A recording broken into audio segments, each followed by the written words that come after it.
March 15, 2024. Cardinal Alessandro Torretti had kept the same secret for 30 years, 300 feet from the Pope. That's exactly why Salvatore Benedetto chose this moment to surface. The peace summit at the Vatican was being broadcast to 2 billion people. Pope Francis extended his hand. Benedetto smiled, then whispered 4 words that turned Alessandro's blood to ice. "You killed my sister." The Pope pulled his hand back. Cameras captured everything. Security moved in. What happened in the next 48 hours became the Vatican's most guarded crisis. Emergency meetings were called, ancient alliances crumbled, and for the first time in centuries, a cardinal considered breaking the sacred seal of confession. The day Benedetto came for his reckoning. The day Alessandro discovered that some sins never stay buried. Before we jump back in, tell us where you're tuning in from, and if this story touches you, make sure you're subscribed because tomorrow I've saved something extra special for you. The hook. Alessandro's hands trembled as he watched the Swiss guard escort Benedetto away from the Apostolic Palace's main hall. The Mafia boss moved with the casual confidence of a man who owned whatever room he entered, even when that room belonged to God's representative on earth. His dark suit was perfectly tailored, his silver hair immaculately styled. But it was his eyes that haunted Alessandro, the same piercing gray as his sister Maria's. The cardinal pressed his back against the marble column, feeling the cold stone through his scarlet cassock. Around him, the controlled chaos of the aftermath unfolded like a choreographed dance. Vatican security spoke in hushed, urgent tones into their earpieces. Diplomatic officials clustered in small groups, their faces masks of practiced confusion. The assembled peace delegation, representatives from conflict zones across 3 continents, stood frozen in a tableau of bewilderment. But Alessandro could only see one face, Maria Benedetto, 23 years old, tears streaming down her cheeks as she knelt in the confessional booth of San Giuseppe Parish in Palermo. Her whispered words echoing across 3 decades. "Forgive me, Father, for I have sinned. My brother, the things he makes me do for the family business, Your Eminence?" The voice cut through his memories like a blade. Monsignor Laurent Dubois, the Pope's private secretary, stood before him with the particular expression of barely controlled panic that Alessandro had learned to recognize in Vatican corridors. Laurent was 45, efficient to a fault, and had never seen anything that could shake his unflappable French composure. Until today. "His Holiness requests your immediate presence in the papal study," Laurent said, his accent thicker than usual. "The situation requires delicate handling." Alessandro nodded, not trusting his voice. As they walked through the labyrinthine corridors of the Apostolic Palace, past frescoes that had witnessed 5 centuries of secrets and scandals, he felt the weight of every step. Swiss guards stood at attention, their colorful uniforms and solemn faces a reminder that even in this sacred place, violence was never far away. The papal study occupied a corner of the 3rd floor, its windows offering a view of St. Peter's Square, where tourists continued their pilgrimages, blissfully unaware of the crisis unfolding above them. Pope Francis sat behind his simple wooden desk, his white zucchetto slightly askew, his lined face carrying the burden of leading 1.3 billion souls. "Alessandro," the Pope said without preamble, "tell me about Salvatore Benedetto." The question hit like a physical blow. Alessandro had prepared for this moment in 1,000 sleepless nights, but standing here, facing the man he'd served faithfully for 8 years, the words dissolved on his tongue. "Holy Father, The man knew your name." Pope Francis leaned forward, his dark eyes searching Alessandro's face. When security questioned him, he asked specifically for Cardinal Torretti. "He said you would understand his message." Through the tall windows, Alessandro could see news vans gathering in the square below like vultures. In the age of social media and instant global communication, the Vatican had perhaps 6 hours before this became an international incident. Every major news outlet would be scrambling to identify Benedetto, to understand why the Pope had refused what should have been a ceremonial handshake. "Your Eminence," Laurent interjected from his position by the door, "Benedetto's attorney has already contacted our offices. He's requesting a private audience." With whom? The Pope asked. Laurent's eyes flicked to Alessandro. With the cardinal. The silence stretched between them like a chasm. Outside, the bells of St. Peter's began to chime, marking the hour with their ancient rhythm. Alessandro had heard those bells every day for 8 years, had found comfort in their constancy. Now they sounded like a funeral dirge. "There's something else," Laurent continued, his voice dropping to barely above a whisper. "Our sources in Rome police indicate that Benedetto didn't come alone. They've identified at least 6 known associates in the city. This appears to be coordinated." Pope Francis stood slowly, his arthritis evident in the careful way he moved. At 87, he had survived assassination attempts, church scandals, and global pandemics. He had stared down dictators and confronted corruption in the highest ranks of the church. But Alessandro saw something new in his eyes now. Genuine concern. "Alessandro," the Pope said, moving to the window, "in 30 years of friendship you've never lied to me. Don't start now." The words hung in the air like incense, heavy and inescapable. Alessandro felt the weight of his red cardinal's ring, the symbol of his willingness to shed blood for the church. He had always interpreted that symbolically. Now, watching Benedetto's black sedan disappear through the Porta Sant'Anna, he wondered if the moment for literal interpretation had finally arrived. The secret that had shaped his entire career, that had driven him from a simple parish priest to the second most powerful man in the Vatican, was about to destroy everything he'd built. And somewhere in Rome, Salvatore Benedetto was waiting. Are you following along with this story? Drop a comment below and let me know if you've guessed what secret Alessandro has been hiding all these years. Subscribe now because tomorrow's chapter reveals just how far Benedetto is willing to go for his revenge. Introduction. Alessandro closed his eyes and let the silence stretch between them. When he opened them again, Pope Francis was still watching him, with those penetrating dark eyes that had comforted millions and terrified corrupt officials in equal measure. "Holy Father," Alessandro began, his voice steadier than he felt, "I need time to pray about this." It wasn't a lie, exactly. He did need time, just not for prayer. He needed to think, to remember, to prepare for a reckoning that was 30 years overdue. Pope Francis studied him for a long moment, then nodded slowly. "Of course." But Alessandro, the Pope's voice carried the gentle authority that had made him beloved worldwide. "Time is a luxury we may not have much of." As Alessandro made his way back to his private apartments in the Palazzo San Carlo, the familiar corridors of the Vatican felt different somehow.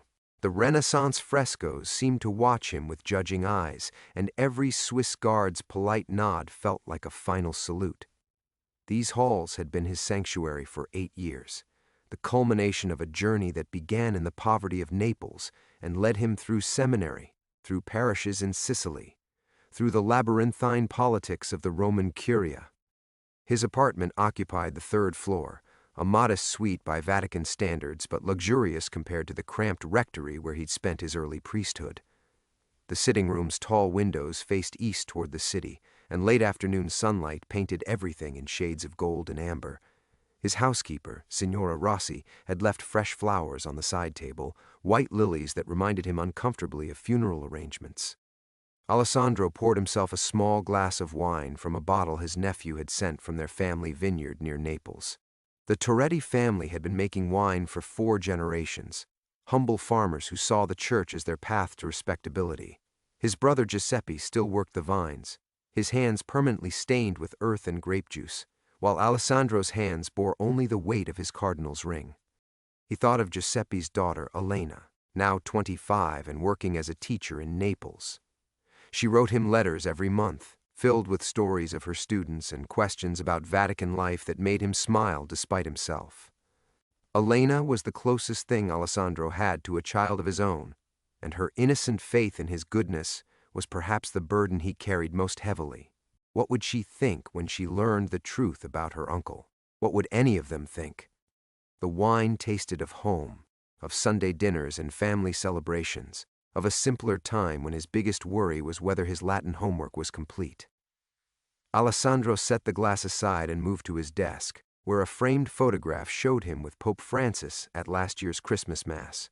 Both men were smiling, caught in a moment of genuine joy as they celebrated the birth of Christ. How many lies had he told to reach that moment?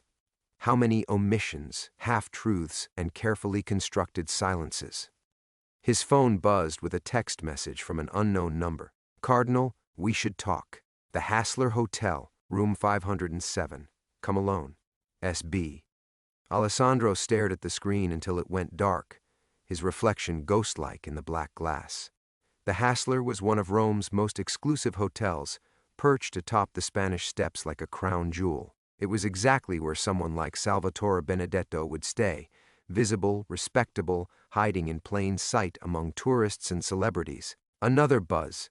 "I have something that belonged to my sister. I think you'll want to see it." The phone slipped from Alessandro's fingers, clattering onto the marble floor. Maria. Always it came back to Maria. He remembered her laugh more clearly than her tears, bright and musical, cutting through the oppressive atmosphere of San Giuseppe Parish like sunlight through storm clouds.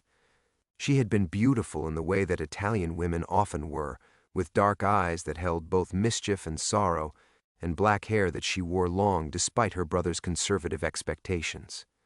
Maria had come to confession 3 times before she finally told him the truth.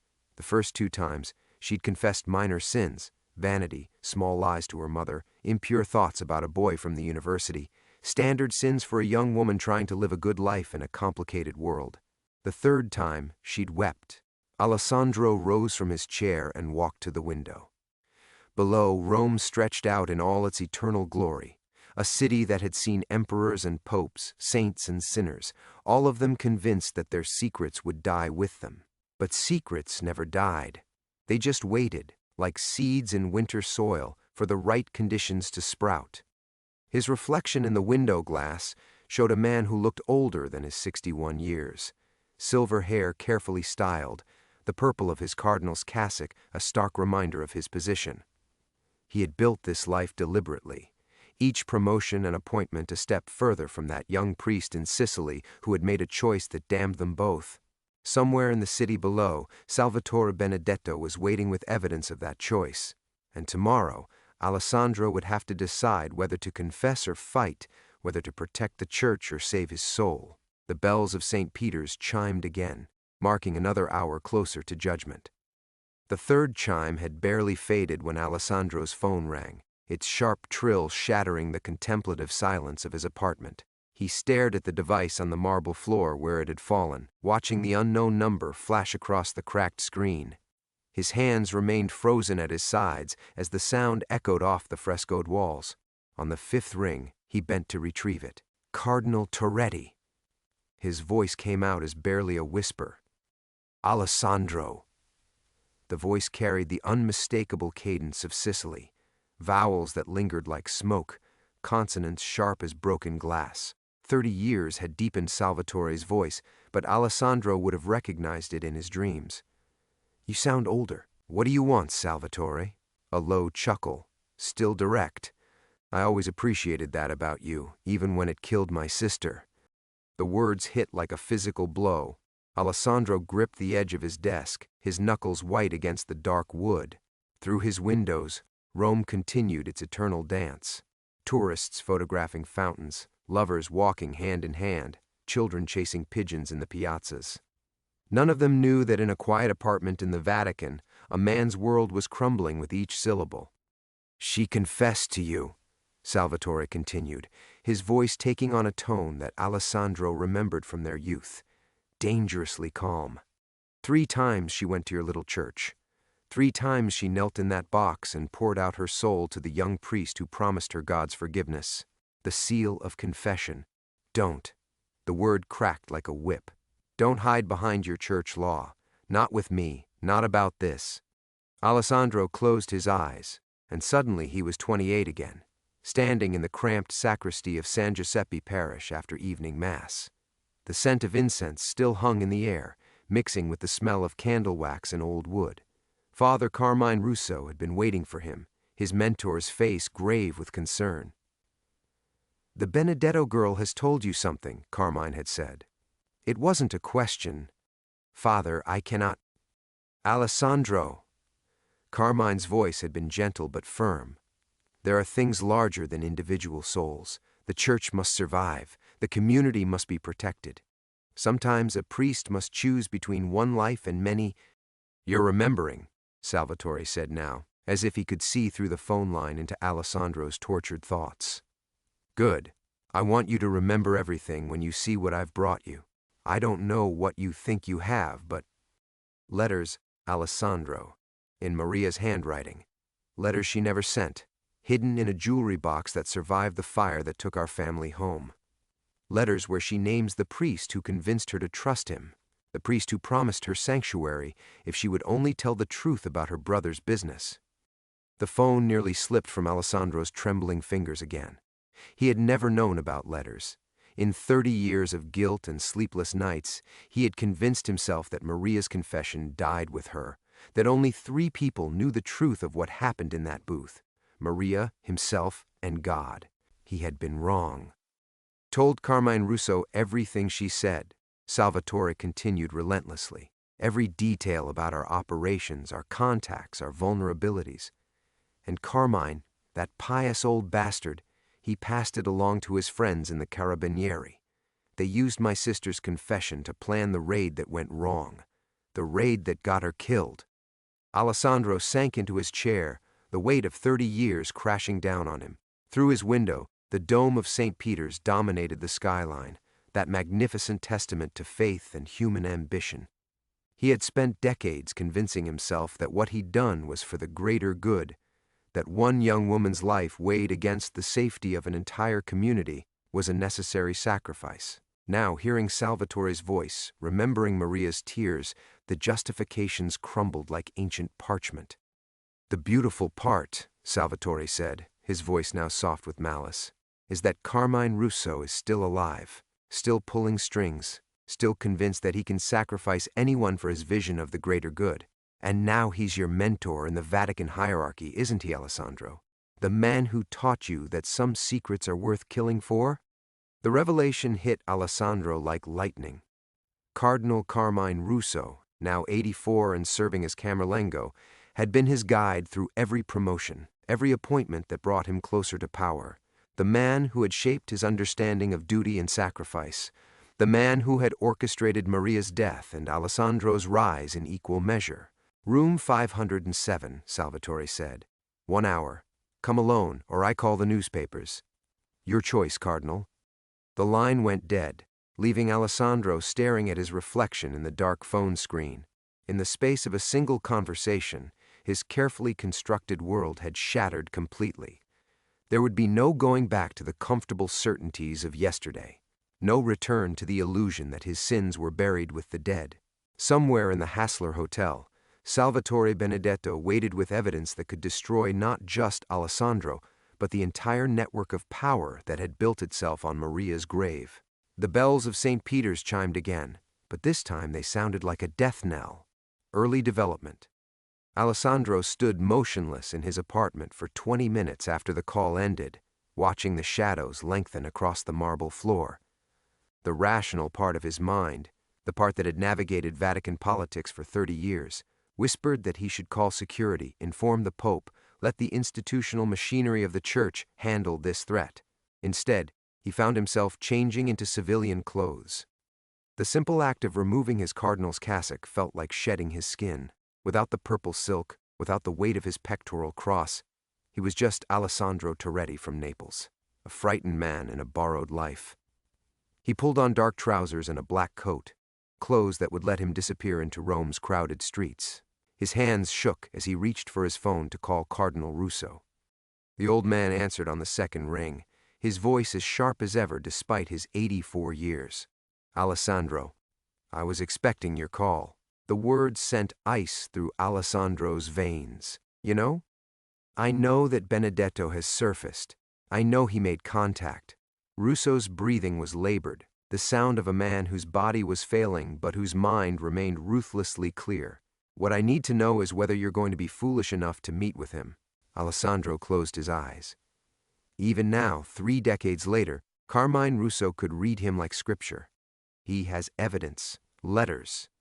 Maria Benedetto was a romantic girl who wrote poetry and kept a diary. She romanticized everything, including her conversations with a young priest who showed her kindness.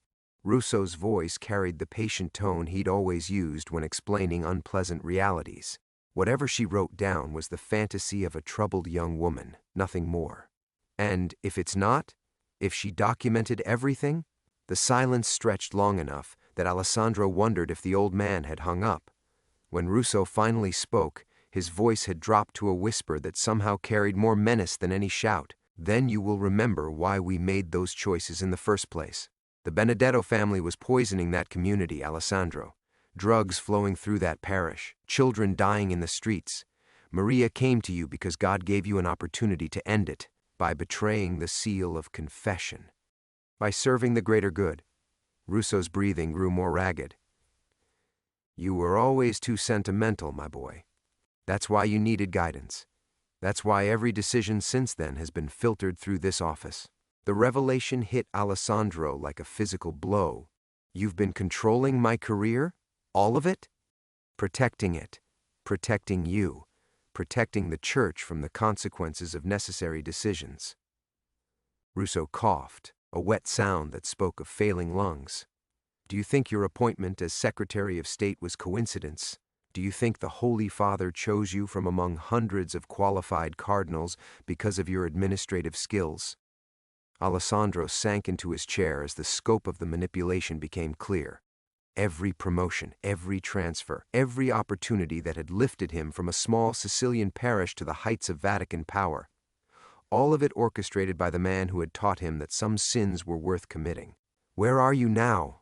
Russo asked. My apartment. Stay there. I'm sending someone. No. The word surprised Alessandro with its firmness. I'm going to meet him. Alessandro, this ends tonight, one way or another. He hung up before Russo could respond, then immediately turned off the phone. For the first time in 30 years, he was cutting himself off from the network that had sustained and controlled his rise. The walk to the Hassler Hotel took 40 minutes through Rome's winding streets. Alessandro kept to the crowds, moving with the evening flow of tourists and locals, past the Pantheon, where ancient gods still seemed to whisper from weathered stones, past the Trevi Fountain, where thousands tossed coins and wished for impossible things. He thought about prayer as he walked, about the simple faith that had driven him to seminary 4 decades ago. When had that faith become contaminated with ambition? When had serving God become indistinguishable from serving power? The Spanish steps rose before him like a marble waterfall frozen in time. The Hassler perched at their summit, its belly-puck facade glowing in the evening light. Alessandro had attended diplomatic receptions here, had blessed foreign dignitaries in the hotel's ornate ballroom. Now he was approaching it like a condemned man walking to execution. The lobby's opulent splendor, crystal chandeliers, marble floors, fresh flowers arranged with museum-quality precision, felt like a mockery. He gave Salvatore's room number to the desk clerk, who directed him to the elevators with the practiced discretion of someone accustomed to facilitating secret meetings. The 5th-floor corridor stretched before him, silent except for the whisper of expensive carpeting beneath his feet. Room 507 stood at the far end, its door identical to all the others except for the weight of consequence that seemed to emanate from behind it. Alessandro raised his hand to knock, then hesitated. Once he crossed this threshold, there would be no returning to the careful fiction of his innocence. From inside the room came the sound of movement, and then Salvatore Benedetto's voice, speaking as if he'd been watching through the peephole. Come in, Cardinal. It's time you saw what your faith has cost. The door opened before Alessandro could knock. Salvatore Benedetto stood in the doorway, and 30 years collapsed into a single heartbeat. The boy Alessandro remembered had possessed his sister's dark eyes and quick smile, but the man before him carried violence in every line of his body. His face bore the map of a hard life, scars along his jaw, eyes that had seen too much, hands that had done what was necessary to survive. You look exactly like a cardinal should, Salvatore said, stepping aside, distinguished, moral, trustworthy. Alessandro entered the suite, his eyes immediately drawn to the sitting area where a small wooden box sat open on the coffee table. Even from across the room, he could see the yellowed edges of paper, the faded ink of handwriting he had tried to forget. Close the door, Alessandro. The sound of the lock engaging seemed to echo through the opulent space. Floor-to-ceiling windows offered a panoramic view of Rome at twilight, the eternal city spreading out below them like a glittering promise of redemption that neither man would ever claim. Drink? Salvatore moved to a bar cart, his movements controlled but predatory. I have excellent whiskey. Irish. I thought about getting something Italian, but I've developed a taste for things that bite back. I don't. You'll want the drink. Salvatore poured 2 glasses without waiting for an answer, the amber liquid catching the last rays of sunlight. He handed one to Alessandro, then settled into the chair across from the coffee table, his eyes never leaving the cardinal's face. She wrote about you every day after the first confession, Salvatore said, nodding toward the box. Called you Father Angel. Said you listened to her like she mattered, like her soul was worth saving instead of something to be bartered for information. Alessandro's hand trembled as he raised the glass to his lips. The whiskey burned, but not as much as the memory of Maria's face the last time he saw her, radiant with hope, believing that her honesty had purchased her family's salvation. Read one, Salvatore commanded, gesturing to the letters. Pick any one. Salvatore, Read it. Alessandro set down his drink and approached the box like a man approaching his own coffin. The letters were tied with a faded blue ribbon, dozens of pages covered in Maria's careful script. His fingers found one at random, and the paper felt fragile enough to crumble at his touch. Dear Father Angel, he read aloud, his voice barely a whisper. I told you everything today, just like you said, about Salvatore's business, about the men who come to the house, about the money hidden in Mama's garden. You promised me that God would protect our family if I was brave enough to tell the truth. I believe you. You have kind eyes, and when you blessed me, I felt clean for the first time in months. Tomorrow I will convince Salvatore to stop the bad things. I will tell him that God has shown us a better way through you. The letter slipped from Alessandro's fingers, floating to the floor like a dying bird. In the growing darkness outside, Rome's lights began to twinkle, each one a small prayer offered up to an indifferent sky. She was going to warn me, Salvatore said quietly. My own sister, trying to save my soul by destroying my life. If the Carabinieri raid hadn't happened first, she would have come to me with your promises of protection. She would have died anyway, just more slowly. Alessandro sank onto the sofa, his legs no longer capable of supporting him. I believed we could save everyone. You believed what Carmine Russo told you to believe. Salvatore leaned forward, his voice hardening. That old bastard played you like a violin, convinced you that betraying a sacred trust was God's work. And when the bullets started flying, when my sister died in a warehouse because she thought angels were watching over her, where was your protection then? The room seemed to spin around Alessandro. Everything he had built his life upon, his faith, his position, his carefully constructed justifications, was crumbling with each word. How do you know about Cardinal Russo's involvement? Salvatore's smile was sharp as broken glass. Because he's been watching you ever since. Every promotion, every assignment, every time your conscience started to trouble you too much. Did you really think it was coincidence that your biggest career advances always came right after you'd started, asking uncomfortable questions about that night in Sicily? Alessandro closed his eyes, but the truth was inescapable now.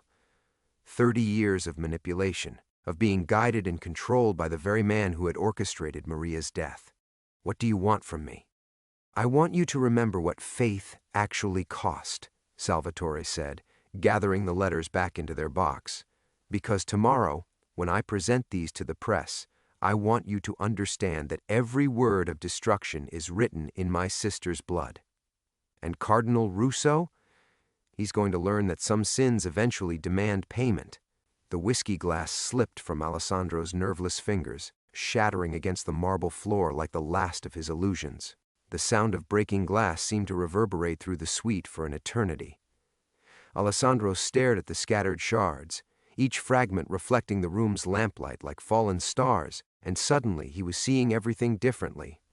Every memory shifted into focus with brutal clarity. Cardinal Russo's midnight visits to his apartment when Alessandro's guilt became too heavy to bear. The sudden transfer from Sicily after he'd begun asking questions about the raid. The promotion to the Vatican, when whispers about his past had started circulating among local clergy. Each intervention he'd attributed to divine providence or his mentor's paternal care now revealed itself as calculated damage control. "You're starting to understand," Salvatore observed, watching Alessandro's face with predatory satisfaction. "I can see it happening, the beautiful moment when all the lies stop working." Alessandro's voice came out as a broken whisper. "He's been protecting himself, not me."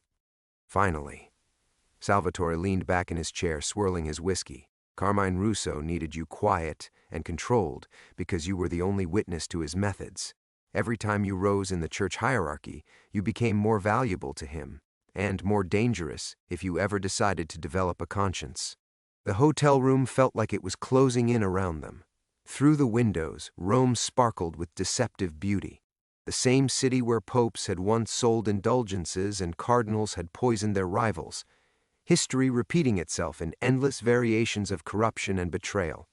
"The Peace Summit," Alessandro said suddenly, pieces clicking into place. "Your appearance there, it wasn't random. You knew I'd recognize you. I've been planning this moment for 30 years. Salvatore's smile held no warmth. "Building my reputation, gathering intelligence, waiting for the perfect opportunity to destroy both of you. When I learned about the Vatican's involvement in the summit, when I saw your name listed as the Pope's chief advisor," he gestured to the letterbox. "Maria's letters gave me everything I needed to understand how Russo operates. Always through intermediaries, always with plausible deniability, always convinced of his own righteousness." Alessandro stood abruptly, pacing to the window. His reflection stared back at him, a man in expensive clothes whose face bore the weight of 3 decades worth of carefully buried guilt. "What did the letters tell you?" "That my sister wasn't just giving information in confession. She was receiving instructions." Salvatore's voice dropped to a deadly quiet. "Russo had you coaching her, Alessandro, teaching her what questions to ask her brother, what details to remember, how to gradually extract information that would seem natural coming from a worried sister." The revelation hit Alessandro like a physical blow. He pressed his palm against the cool glass, remembering now how he'd guided Maria's confessions, suggesting topics that had seemed pastorally relevant at the time. The specific questions about her family's activities that Cardinal Russo had taught him to weave into their conversations. "She thought she was earning redemption," Alessandro whispered, "but she was being recruited by a priest she trusted, a priest who convinced her that betraying her family was an act of love." Salvatore stood, moving to join Alessandro at the window. "Tell me, Cardinal, in all your years of advancement, did Russo ever ask you to do anything like that again? Guide confessions for information?" Alessandro's blood turned to ice. "No, never. Of course not. He learned from that mistake. Too messy, too much direct involvement. Better to work through existing intelligence networks, diplomatic channels, financial pressure. Much cleaner." Salvatore's reflection appeared beside Alessandro's in the glass. "You were his prototype, Alessandro. His proof of concept that a priest's authority could be weaponized. After Maria died, he refined his methods." "You're lying." But even as Alessandro said it, he knew it was true. The sudden expansion of Vatican intelligence capabilities during Russo's tenure, the mysterious funding for new diplomatic initiatives, the carefully orchestrated relationships with law enforcement agencies across Europe. "Am I?" Salvatore reached into his jacket and withdrew a smartphone. He scrolled through what looked like financial records, bank transfers, encrypted communications. 30 years of building networks, Alessandro. 30 years of using the church's moral authority to gather intelligence that Russo sells to the highest bidder. Intelligence that gets people killed, just like my sister. Alessandro turned away from the window, unable to bear his own reflection anymore. "How do you have access to those records?" "Because some of the people Russo destroyed over the years had friends who remembered. Friends who spent decades gathering evidence, waiting for someone with the right motivation to use it." Salvatore pocketed the phone. "I'm not the only person who wants to see that old man burn, Cardinal. I'm just the one with the best reason." The implications crashed over Alessandro like a tsunami. Not just his own corruption, but an entire system built on Maria's grave. Russo's network had grown from a single betrayed confession into something vast and terrible. "He made me into this," Alessandro said, the words emerging like a prayer offered to an empty sky. "No," Salvatore replied, his voice cutting through every excuse Alessandro had ever constructed. "You chose to believe his lies because they were easier than living with the truth."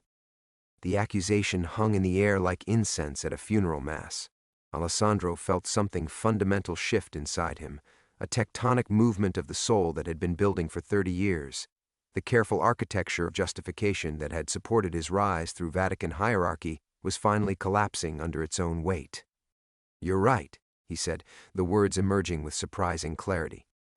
"I chose the comfortable lie over the hard truth, but that choice ends tonight." Salvatore's eyes narrowed with suspicion.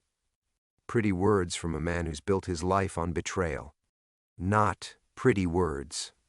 A promise. Alessandro turned from the window, facing the man whose sister's blood had paved his path to power. "Russo controls me through fear of exposure, but what if I expose myself first? What if I tell the truth before you can destroy me with it?" "The truth?" Salvatore's laugh was bitter as communion wine. "You don't even know what truth is anymore. You've been Russo's puppet so long you've forgotten how to think without his strings." Alessandro moved to the coffee table, kneeling beside the scattered glass from his dropped whiskey. As he carefully gathered the sharp fragments, he felt each piece cut into his palm, small wounds that somehow seemed proportionate to the larger damage he had inflicted on the world. "Maria wrote about wanting to make a proper confession," he said, holding up one of the bloodied shards. "The last letter I read, she mentioned wanting to tell me about her own sins, not just report on her family's activities. I never gave her that chance. Because Russo needed information, not absolution. Because I was too much of a coward to recognize the difference." Alessandro let the glass fragment fall to the floor. "She came to me seeking God's forgiveness, and I turned her into an informant. Then I convinced myself I was saving souls when I was really just collecting intelligence for a man who saw the confessional as another kind of surveillance network." Salvatore remained silent, but Alessandro could sense something shifting in the room's atmosphere. The predatory tension was evolving into something more complex, more uncertain. "Tomorrow morning, Pope Francis addresses the Peace Summit," Alessandro continued, rising to his feet. 1,500 delegates from across Europe, including law enforcement officials, politicians, and yes, representatives from various criminal organizations who have expressed interest in negotiated settlements with authorities. "I know the schedule, Cardinal." "Then you know that Cardinal Russo will be there, advising the Holy Father on the delicate balance between justice and mercy." Alessandro's voice grew stronger with each word. "You plan to present those letters publicly, to expose our betrayal of your sister in front of the international media." The thought had occurred to me. "It's a good plan, devastating for both of us, and ultimately satisfying for you." Alessandro reached into his jacket and withdrew his own phone. "But what if I offered you something better?" Salvatore's posture shifted, the careful stillness of a predator recognizing unexpected movement from its prey. "Such as?" "Access to Russo's entire network. Real access, not just the financial records you've managed to piece together." Alessandro held up his phone. "I've been his most trusted protege for 3 decades. I have passwords, account numbers, communication protocols. I can give you everything, every contact, every operation, every crime committed under the guise of church business." The silence stretched between them like a bridge neither man was certain they could cross. Outside their window, Rome's ancient bells began marking the hour, their bronze voices calling across the darkness with the same notes that had summoned prayers and proclaimed victories for 2,000 years. "Why?" Salvatore finally asked. "Why would you destroy yourself to help me?" "Because I'm already destroyed. Have been since the night your sister died, believing I would protect her." Alessandro showed Salvatore his bleeding palm. "This is what I've been doing for 30 years, handling sharp truths badly, cutting myself and everyone around me while pretending the wounds don't exist." Salvatore moved closer, his dark eyes searching Alessandro's face for deception. "You're talking about ending your career, your position, your entire life's work." "My life's work died in a warehouse in Sicily 30 years ago." Alessandro's voice carried a conviction that surprised them both. "Everything since then has just been an elaborate form of penance that helped no one and saved nothing. Maybe it's time to try actual redemption instead.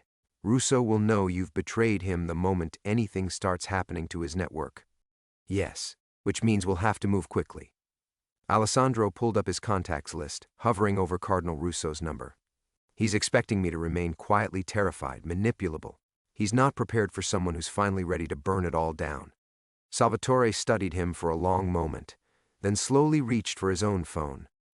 "There are people who will want to move on this intelligence immediately. Tonight, if possible. Then we'd better make our calls." As they began dialing their respective numbers, Alessandro felt something he hadn't experienced since his ordination 40 years ago, the terrible, liberating sensation of choosing faith over fear. Cardinal Russo answered on the second ring, his voice carrying the crisp authority of a man accustomed to late-night calls about church business. "Alessandro, I was expecting to hear from you. The peace summit preparations are proceeding smoothly, I trust?" "Very smoothly, Your Eminence." Alessandro kept his voice steady while watching Salvatore murmur rapid instructions in Sicilian dialect to someone on the other end of his own call. "I'm calling about our discussion regarding potential security concerns." "Ah, yes, the Benedetto matter. Has our troublesome guest become more reasonable?" Alessandro closed his eyes, hearing 30 years of manipulation distilled into those casual words, "our troublesome guest." As if Salvatore were merely an inconvenient appointment, rather than the brother of a woman Russo had orchestrated into her grave. "Actually, Your Eminence, Mr. Benedetto has provided some fascinating insights into historical church operations in Sicily. I think you'd find his perspective quite illuminating." The pause on the other end stretched just long enough for Alessandro to understand that Cardinal Russo's political instincts were finally registering danger. Historical perspectives can be so unreliable, Alessandro, often colored by personal grievances and incomplete information, indeed. Which is why I thought you might want to review the primary source documents he shared with me. Letters, financial records, communication transcripts, remarkably complete documentation of pastoral activities from the 1990s. Another pause, longer this time. Alessandro could practically hear the machinery of Russo's mind calculating odds, assessing threats, preparing defensive strategies. "I see. And where are these documents now?" "Safe, very safe." Alessandro met Salvatore's eyes as the other man concluded his own phone conversation with a sharp nod. "I thought perhaps we could discuss them tomorrow morning, before the Holy Father's address. A private conversation about historical accuracy and pastoral accountability." Alessandro Russo's voice dropped to the paternal tone that had guided Alessandro's career for 3 decades, the same warmth that had convinced a young priest that betraying the confessional was an act of holy service. "I hope you understand the gravity of whatever game you think you're playing. Your position, your future, your very place in the church. All of these depend on wisdom rather than sentiment." The threat was elegantly delivered, wrapped in concern and seasoned with just enough affection to remind Alessandro of everything he stood to lose. For 30 years, that tone had been enough to ensure his compliance, his silence, his willing participation in Russo's expanding network of influence and control. "I understand perfectly, Your Eminence, perhaps more perfectly than ever before." Alessandro's hand had stopped bleeding, but the cuts across his palm served as a tangible reminder of what choosing sharp truths actually cost. "Which is why I think tomorrow's conversation will be so illuminating for both of us." He ended the call before Russo could respond, cutting off the voice that had shaped his adult life with the decisive motion of a man finally ready to stop listening to comfortable lies. Salvatore was watching him with something that might have been grudging respect. "He knows." Yes, he knows. Alessandro felt strangely calm, the terrible peace that comes when all bridges have been burned, and the only direction remaining is forward. "How long do we have?" "My contacts are already moving on the financial networks." bank accounts, communication channels, operational assets. Everything will start unraveling within hours. Salvatore slipped his phone back into his jacket. But the most important action happens tomorrow morning, in front of 1,500 witnesses and international media. Alessandro nodded, understanding. When Cardinal Russo advises the Pope during the peace summit, when he's positioned as the Church's moral authority on questions of justice and reconciliation, that's when the documents become public. That's when the world sees what Vatican justice actually looks like. What happens when the Church's confessional authority is weaponized against the faithful? Salvatore's voice carried 30 years of controlled fury finally finding its target.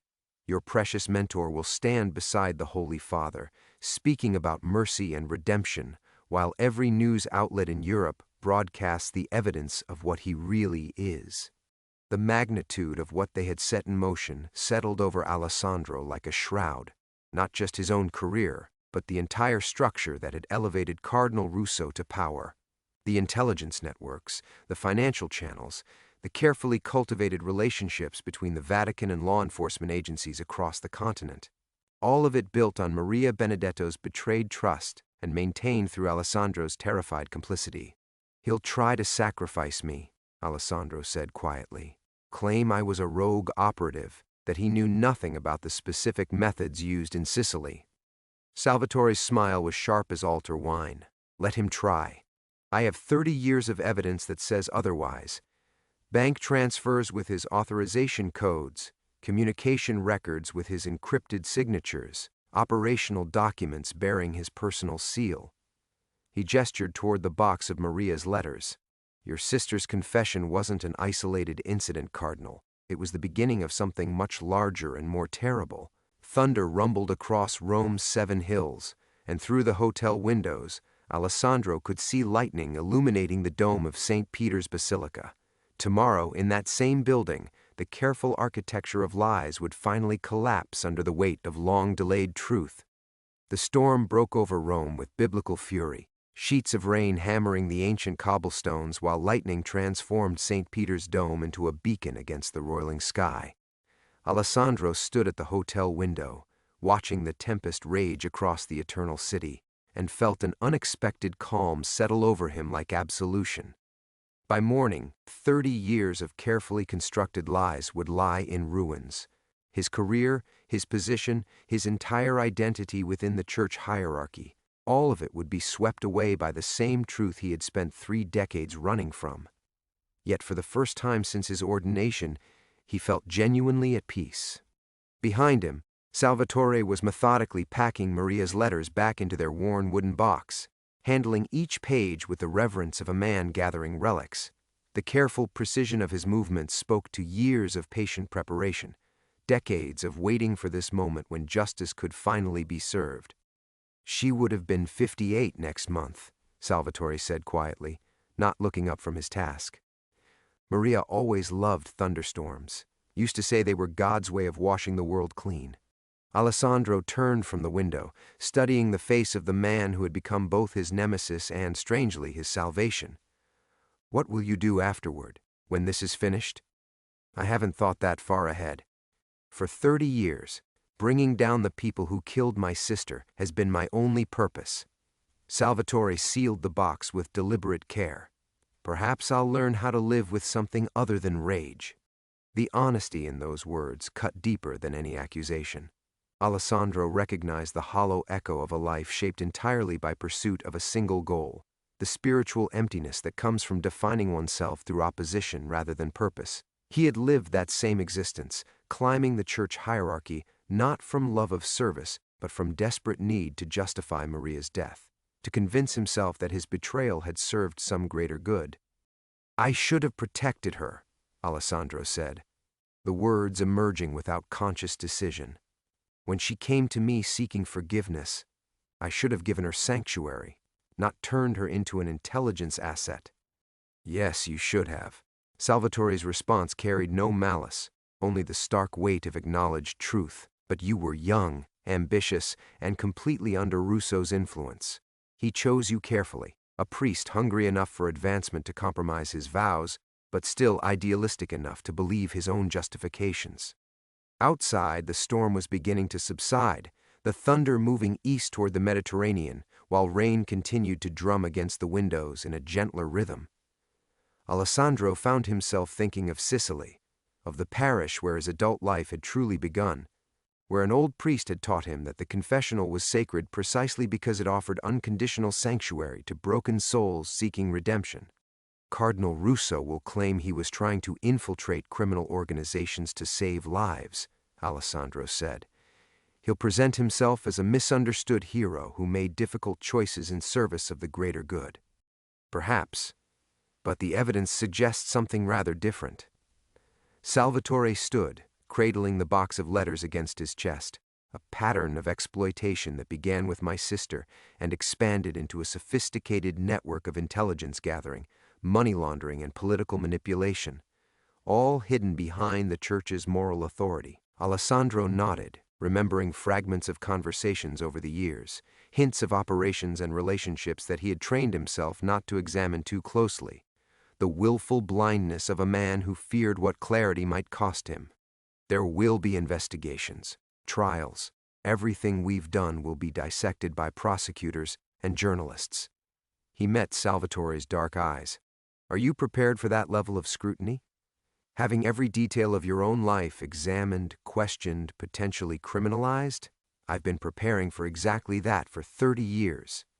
Salvatore moved toward the door, then paused. Are you? The question hung in the air like incense, rich with implications and weighted with the gravity of irrevocable choice. Alessandro thought of his apartment near the Vatican, filled with books on theology and church history, photographs with powerful men, awards and honors that would soon become artifacts of disgrace. He thought of his elderly mother in Milan, who still lit candles for her son, the cardinal, proud of his ascension to the highest levels of church authority. No, he admitted, I'm not prepared for any of this.